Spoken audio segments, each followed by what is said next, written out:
How are you? Hey, Jack. Doing pretty well. How are you? I'm doing great. So, my first question for you is how did you get your opportunity to race in the Archer Menard series? I'm a lucky guy. One of the guys that I work with in my airline job, he ran some part-time stuff in the ARCA series and became a part team owner. And just through a series of lucky conversations, he offered an opportunity. I thought it was just an opportunity to just go turn some laps in the car one day, Hmm. which would have been awesome on its own. Yeah. And then he said, well, unless you're interested in competing and getting a license and seeing what that could look like. So now here we are. The And rest is so history. yeah, I just look at it like I would have been kind of silly to say no thanks to that kind of an opportunity. Hmm. And now I said, all right, well, now that you have the opportunity, what's that look like? And how do you start to prepare and how do you learn? And so here we are, two races down and third one on the books for the future. Hmm. And Yeah. my second question is how do you balance your life as a pilot and as a racer? So full time is pilot, and races take a lot of coordination, a lot of logistics, a lot of money Hmm. to make those happen. So that's very much a part time hobby at this point. Um, so it's really just about rotating my schedule around and getting the weekends off, or whether it's time to go down to North Carolina where the shop is to go test in the car or to do a seat fitting, just to try to coordinate everyone's schedules around.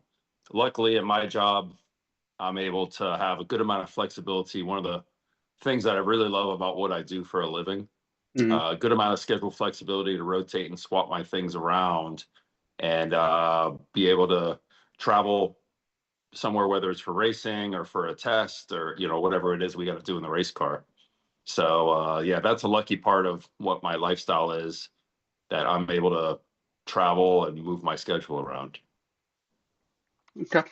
So, my Yeah, third question for you is what is your relationship with your crew chief, Brandon Elter, like? yeah. Brendan's a good guy. I only worked with him those two times.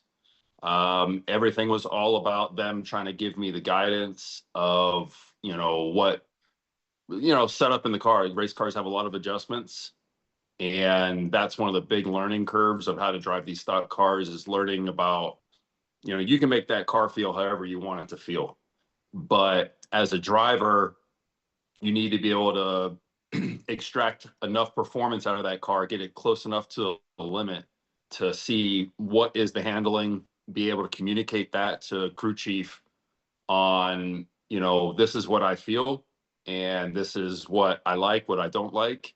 How can we make an adjustment? And it's just all about trying to get a relationship, friendly relationship with someone like Brand, who's a nice guy that was willing to, ask questions, give advice, try this, let's try that. Hmm. And, that's, a good part of working together as a team. Yeah. These races don't happen with an individual. These all are team efforts. So, but yeah, no. So hopefully get to work with Brandon again in the future. It would be nice. So yeah, we get along well. So, is having a crew chief like, is that your choice or is that your team's choice? No, that's a team choice at this level of racing. So ARCA is kind of a semi-professional series where you have some drivers who are doing it as a part of a very large team, like a Joe Gibbs Racing Hmm. or something. And those drivers are kind of in a pathway up until high professional level. They'll be cup drivers, without a doubt. Hmm. So someone like me, that I'm kind of either paying my own money, raising money, trying to find partners to try to make this operation happen. And so you kind of have a blend where someone like at the higher levels, the large teams, those drivers are in cars almost probably every weekend. Whereas someone like me, you're really looking for any opportunities you can get. This is something we're doing just because it's a heck of a lot of fun. And being able to go out and kind of race your own race and just perform with excellence. That's what's all the fun is all about. Hmm. So, for me, I'm not the only driver who runs in the number 34 Toyota for Wave. There's a few other drivers who have opportunities, and we kind of look at the season schedule and kind of talk and decide which races we, as drivers, would like to try to reserve access to that car to be able to compete in certain races, depending on what we want for experience. And from there, there are three team owners, and they kind of you coordinate which races basically you'd like to do, which you can afford to do, Hmm. Yeah. and yeah, and then from there they kind of assign the personnel, and uh, you know, if you're lucky, you'll get to work with someone familiar from Hmm. a previous race that hopefully you have a good relationship with. But it's possible that there could be someone else, you know. So Yeah. because it's a lot of us at this level in the ARCA series that are just trying to, come up with the money and enjoying the adventure. A lot of us all work regular jobs. Hmm. I'm a W-2. A lot of the other people who are doing this are all W-2 employees working, different career paths and jobs and things in our daily life. And this is something we're doing not because we're making any money at it. This is something we're doing just because it's a lot of fun to compete Yeah. and to go out there and do your very best. There's a level of satisfaction to that. So, that's what it's all about. And my next question is, did you ever think that you would make it in NASCAR? Did you ever think that you'd make it to this level? No. And I mean, for me as a little kid, I grew up on Tom Cruise movies. I was born in the 80s. Hmm. And I mean, for me as a kid, playing around in my bedroom in a little box, it was either the cockpit of an airplane or a cockpit of a race car. And being a pilot and being a race car driver were kind of my two big things that I thought were going to be really cool things to try to chase down in life. To actually be doing those two things, pretty cool. Hmm. So I would have said yes to any opportunity in any type of racing. I mean, I do some casual drag racing in street cars with my father, but it's very casual stuff. I mean, besides that, if someone came up with an opportunity to drive in any type of racing series, I'd say, yeah, let's do it. And when the opportunity came up for the ARCA series, one of the four series of NASCAR, Hmm. I'm like, holy smokes, that's a no-brainer. That's a heck yes. That's not Hmm. just a yes. So, for me, I'm jumping in kind of at a pretty high level. I've got my work cut out for me to compete at this level. Most people in the ARCA series have years of experience, Hmm. and I got all the respect in the world for those other drivers on track. But I'm there to do my very best. I'm there to learn. In the two races that I've done, the first one was a challenge mostly for being able to figure out how the setups of these cars work. And I struggled a lot in the first race. The second race, the learning curve between there was 6 or 7 weeks or something. And to get to the second race in Toledo that was done a few weeks ago, and huge improvement. Felt really, really pleased, a lot more comfortable in the car. Was able to kind of have a competitive nature and kind of feel like you were, holding your own out there with those other really experienced drivers on track. And, I mean, we had a lot of struggles technically with radio issue and then a car not starting on a pit stop. And we went down laps, but was able to kind of fight back. And, we finished 19th out of 28 cars in the field. Hmm. At the end of that race, you would have thought we won. The amount of celebrations and how happy and everyone's hugging and cheering. And I mean, we were so pleased because again, for us, we knew what we just did. Hmm. And again, I mean, this is all about having a lot of fun. And if you're not having fun going out there and being in race cars, I mean, what's the point? Yeah. So to who knows what this could go for in the future, for me to be able to compete and if I could just do well in the ARCA series, what an accomplishment. Hmm. That would be just a heck of a lot of fun. Could it open up doors to something else in another series, whether it's NASCAR or any other racing? Just never know. I didn't know I was Hmm. going to be here a year ago. So, in another year, a few years from now, from doing this, you just never know. So you Hmm. just got to say yes to the opportunity, and that's where I'm just lucky to be where I'm at. Yeah. So So, my next question is your goal to make it to the Cup Series? And follow up, is that goal still attainable?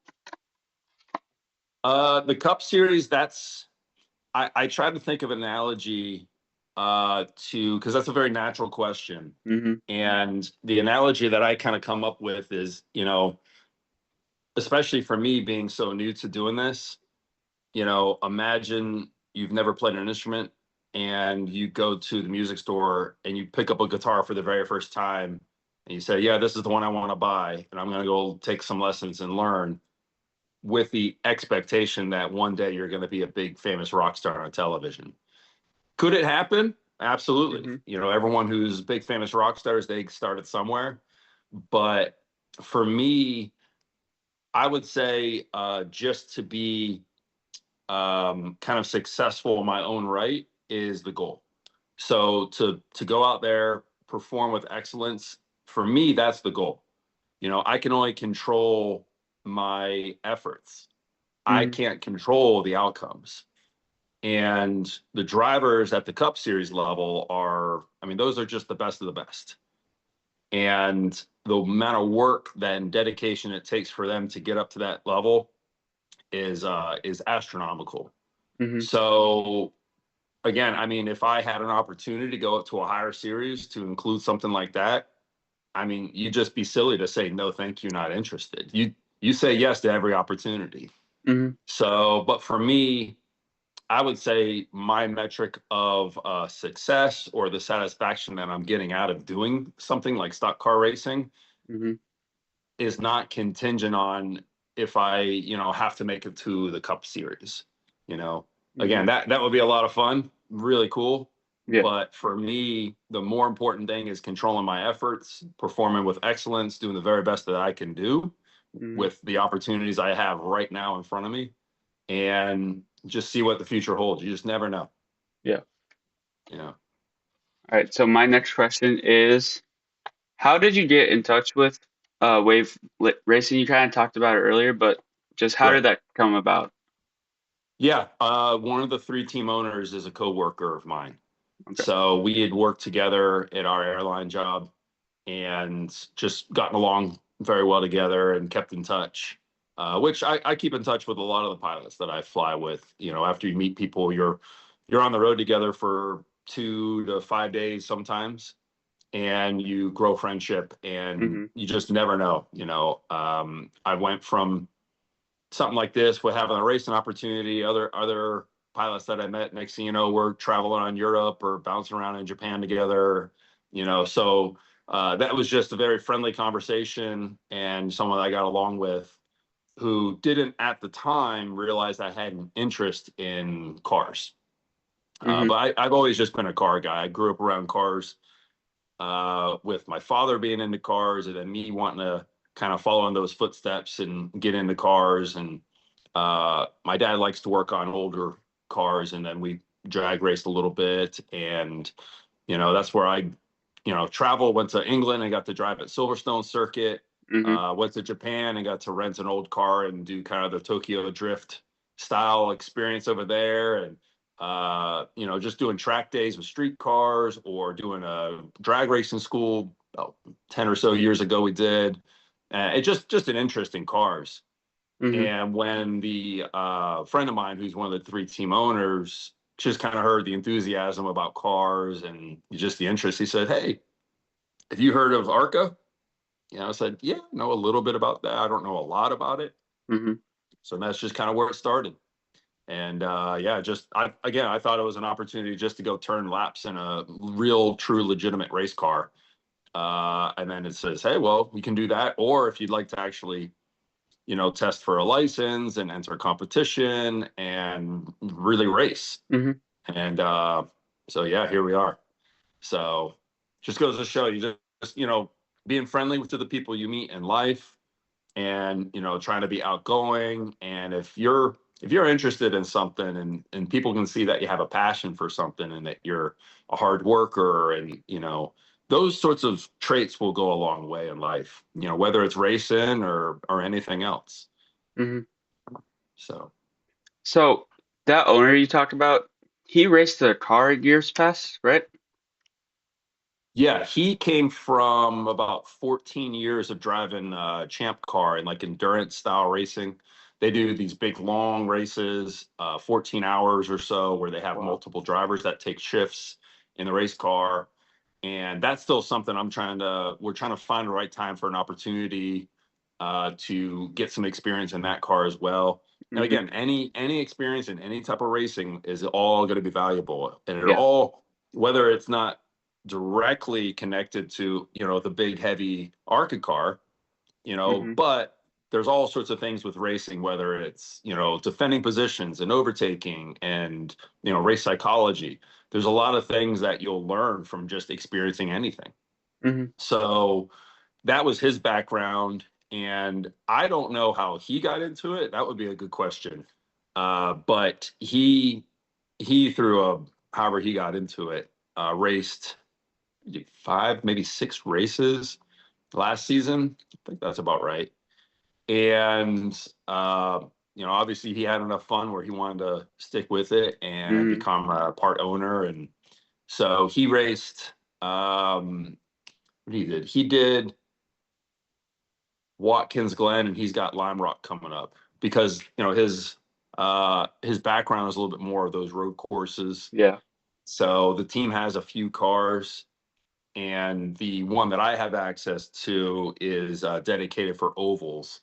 And there is a dedicated road track car. It's a different setup underneath the Hmm. body of that car, dedicated for those different types of tracks. So, but he'll be racing again coming up in Lime Rock, and yeah, So my next question is there anybody in the garage that you like look up to as like a mentor type? yeah, he would be one of them. I mean, honestly, all three team owners are in that mentorship role.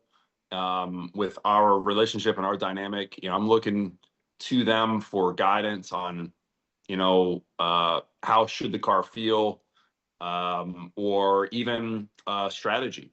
Hmm. You would imagine that when you go out in a race, the strategy is just go as fast as possible all the time. But there's a little bit more technique to it. Um, Someone like us, there's a difference in equipment and everything. And what we try to do is we got to run the race that we can run, and just having those team owners kind of provide that mentorship and say, look, when we get out there, we're not just going to go start beating and banging doors and trying to pass everyone at every single little opportunity. Hmm. You need to try to, big thing, especially in the NASCAR series, is avoiding those big wrecks. Yeah. You want to kind of, you can't, do well at the end of the race if you're not even on the track at the end of the race. So everyone's strategy is always try to avoid trouble. There is a time and place. It's typically towards the end when everyone gets a little bit more aggressive, Hmm. and it's time to kind of really race each other. Yeah. But you always want to race clean. A big one that they kind of talked about is how you don't really like race the leaders. Hmm. Meaning, for me being brand new to racing, it's not expected I'm going to be out there to win the race. Yeah. That's a pretty tall mountain you're going to climb. Hmm. So my job is to go out there and learn, of course, try to get out there, get track time, get time in the seat, but also it's inevitable, especially in these short tracks, that those race leaders are going to come up from behind you and pass you, and they're Hmm. going to lap you. And it is not your job in that moment to go racing with them. Doesn't mean you have to give up your position and slow the Yeah. car down, but you need to race clean. And the last thing you want to do is make a mistake and wreck out someone who actually has a chance of winning these Hmm. races. So that's something I said, oh, it's, nothing. I haven't really thought about that kind of strategy, but it makes sense. Hmm. So there's some things where, how should the car feel? When you're on braking or when you're mid corner, how should the car feel in these moments? Hmm. And, so because they'd all driven, and some of them still compete. The car was just used in a slightly different series a week or so ago with one of the team owners. So, I mean, other people are still driving, and everyone's here because we're interested in racing. Hmm. So, anywhere from the team owners to crew chief, even the other crew members working and changing tires and helping set the car up, get it through tech inspection and all that. A lot of these people have good amount of experience in race cars, sometimes even an ARCA car, Hmm. just years past. So there's a lot of knowledge, and as a new driver, part of my job is to be a sponge. Yeah. And I'm a pretty humble guy. I understand I'm coming into this with not prior experience, so very humble, very much just want to learn, and just go out there and drive with as much excellence and professionalism that I can. Hmm. So, those people are all there to help you. They all want you to do well. And, like I said, I think probably the satisfaction and the success for us as a team is to see improvement from one race to the next. And, those team owners and all those people on that team, they're all part of that success for Hmm. me having the improvement that I've had so far. So you just talked about improvement. What adjustments did you have to make physically or mentally to improve from your first race to your second race? That's a great question. The physical one, so the body in those cars, I mean, for one, some of the cars have more kind of like the drivers will wear like a cooling shirt. They plug into a water line. It puts water through their undershirt. Hmm. We don't have that. So some cars also will have it where you have a helmet with a hose plugged in for a little bit of fresh air for the first race.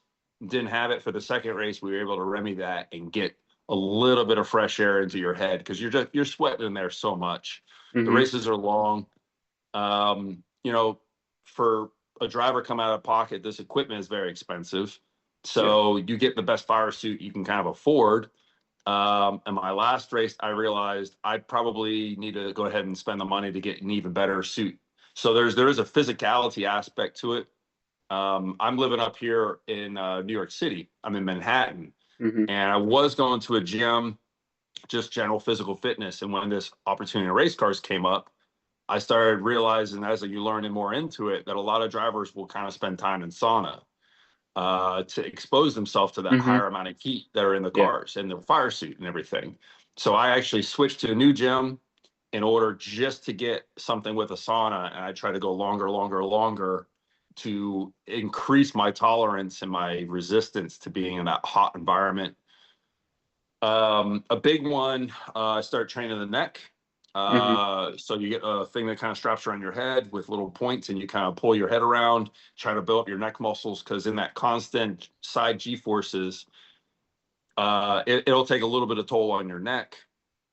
Let's see what else. Ooh, a big one. In the first race, the seat wasn't quite holding me right. Hmm. So these big safety seats, my hips were okay. My head, there's a thing that wraps around, and it's Hmm. really small tolerance to your helmet, so it's all for protection. But my shoulders were springing free, so I was in the car like this. And naturally, what happens is your lower back will try to get you to sit upright Yeah. without you really thinking about it. Well, in my first race in Hickory, they had an optional practice day. Normally, these are all done in one day, Hmm. but in Hickory, they had a second day before the race. So of course, we're going to take it. So we go out there. We probably did 100 laps in practice to try to get familiar and everything. Uh, and I never turned that many laps in a car like this. My back gave out. Ooh. I had a hard time getting out of the car, and after being done with the practice session, I could barely walk. Hmm. And I was like, well, this is a problem because Yeah. this is a practice day. The race day is tomorrow. Tomorrow, we did 100 laps today in practice. Tomorrow, we're going to go out and do probably another 50 laps. Then we got to qualify. Then the race is 200 laps. Hmm. And my back's already destroyed, so that was a serious problem. So a lot of it came into you need to have stuff that kind of hugs you and holds you. So after that first race, when my back was absolutely worn out, Mm-hmm. just the muscles, a lot of new sensations. So from that one to the second race, one of the improvements was getting a custom seat mold made. So a plenty of companies that do it, they'll come out, they'll pour foam that expands around you, it kind of hugs you, and then we got to build up something for your shoulder to kind of lean on. And so having that going in Toledo better, Mm-hmm. still even because they, I mean, they doing what they're supposed to do. They're asking you, how do you feel? But as a new driver, you don't know Mm-hmm. until you start actually taking those constant left-hand turns. You don't realize how much your body's actually still going to melt into that seat. Yeah. And so even in Toledo, my back was in a lot of pain, which is just one of the things as a new driver, you just got to get used to. This is how the car feels. This is what, you should have the seat that feels a certain way. So it'll hold you, protect you. So yeah, there's a lot of physicality. I would have had no clue, before actually getting and experiencing these cars, the physicality, especially at short tracks. Mm-hmm. Um, the adjustment stuff, there's different parts, whether it's tire pressure or spring rates or wedge adjustments or track bar adjustments. I mean, there's a lot of adjustment points on these cars. So after the first race, and you look at it, so okay, I struggled. How could I get better? Well, you got to understand what these different things will do in the car. Mm-hmm. So some things are for, you have corner entry, mid corner, and exit. And how does the car feel in those different points? To include braking. You can adjust how much brakes to the front or bias towards the rear. And again, you can make the car feel however you want it to feel. But Mm-hmm. when you're a new driver, or maybe you just do sim experience, the cars are just set up in that world perfectly for you. So you don't even understand how many different things there could be done. And everything's about how can you extract a little more speed, another tenth of a second off your lap, and that's what you're constantly chasing. So just the learning curve of, okay, we struggled in the first one, probably was going to happen because it's your very first time doing any of this. Mm-hmm. Okay, how do you improve? And then now going into the second one, there was more understanding, there was more comfort of being able to try to push the car a little bit more. And yeah, and like I said, all those team members, all the crew chiefs, the team owners, they're all there to help you. But Mm-hmm. if you can't explain to them what you feel in the car, there's nothing they can do. Yeah. So there is a point, as much as they want to help you, at the end of the day, there's one person, it's a one seat race car. There's only one person who can actually interpret and explain what's the car doing and how can you improve on that. And they'll watch and they'll try to give you some pointers, but again, there's only so much you can see from outside the car. Yeah. Or for the spotter stand, the spotters who help you and everything as well. Mm-hmm. So yeah, so there's in the learning curve, it's just kind of getting started. The next race we have coming up is Flat Rock. It's the sister track to the last one I did, Mm-hmm. right next to Toledo, Detroit area. And Flat Rock's a really tiny little track. Toledo was a half mile. Flat Rock is a quarter of a mile. It's half the size. Really, really tight space, but that's kind of where the focus is right now, is try to get good at the short tracks, and we'll see about trying to get some more. There's some few races for the rest of this season we're trying to add. Mm-hmm. It's all contingent on finding some partners and trying to raise the money. I mean, again, these races are incredibly expensive, Yeah. and it's a lot of fun, but it does cost something to go have that fun and to go kind of chase that excellence and everything. So Mm-hmm. that's kind of where the first race struggled, learned something. Second race went out, huge improvement, worthy of being proud of that. And Mm-hmm. then how do we get better for the next one? Just more of the same, more improvement, Yeah. more learning, maybe get another test session before this race. And that's what you can do, So, yeah. Okay. So my next question, has anybody on the streets ever recognized you for being a racer? Not yet. But it's funny you say that because because my father is into cars Mm-hmm. and my mom. was selling a car on eBay, and I guess they recognized the last name, and they asked whoever bought the car that they just sold a few days ago, asked, "Is your son a race car driver by chance?" So it was kind of cute, you know. It was in the family group chat, and my sister was Mhm. like, "Hey, Brian's getting recognized as being a famous driver." Like, well, I wouldn't go that far, but it is kind of funny. Mhm. So yeah, not signing any autographs on the streets just yet, but you never know. Yeah. Yeah, So my last question for you is, you yeah. just talked about your next race, where it's going to be, but when is it going to be? August 1st. Okay. Yep. Flat Rock, August 1st. Any So any more after that? right now we are trying to coordinate a couple more races for the ending, the closing of the season. There is because a couple different drivers use the car, Hmm. and one of them I know has reserved it for a couple that I would have done.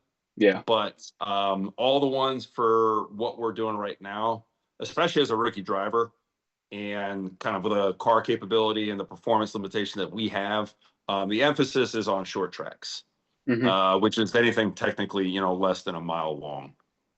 So can't say which ones right now that we're trying to lock down.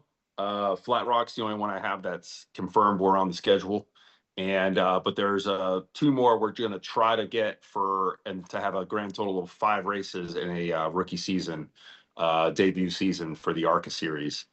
So that's the goal. But the focus right now is all on the short tracks. Hmm. And then, you know, maybe next year we'll look to maybe expand, you know, maybe something outside of short tracks. Probably will still be the emphasis is on short track next year, but perhaps 1 or 2 races to maybe expand outside of that and just kind of, you know, expand the skill set and get the experience and everything. So that's what it's all about is you know, get experience, learn, improve, but at the end of the day, it's really all just about having fun. You know, if we're not Hmm. having fun, we're doing something wrong. Yeah. So, yeah. Well, Well, good questions. that's all I got for you. Thank you Awesome. for Yeah, really great questions. Thanks for doing this. yeah, thanks for hopping on. Absolutely. Well,